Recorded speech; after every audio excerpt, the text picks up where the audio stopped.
Bago matapos ang taon, nagpapasalamat ako sa inyong lahat. Lalong-lalo na sa mga patuloy na sumusuporta sa akin kahit ano man ang gawin ko sa buhay.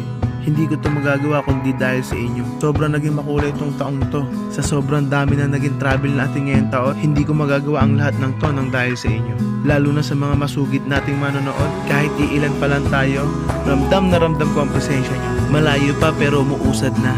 Merong mga nawala at merong mga nadagdag. Gayun pa man ay iisa pa rin tayo ng mga mukhahe.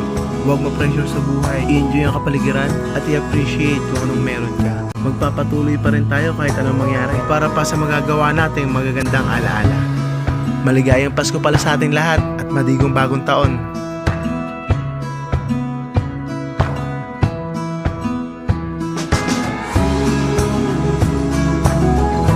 Kuya, maraming salamat dito sa Solar. Thank you po sa magandang asikaso sa amin. Salamat po. Next time po ulit.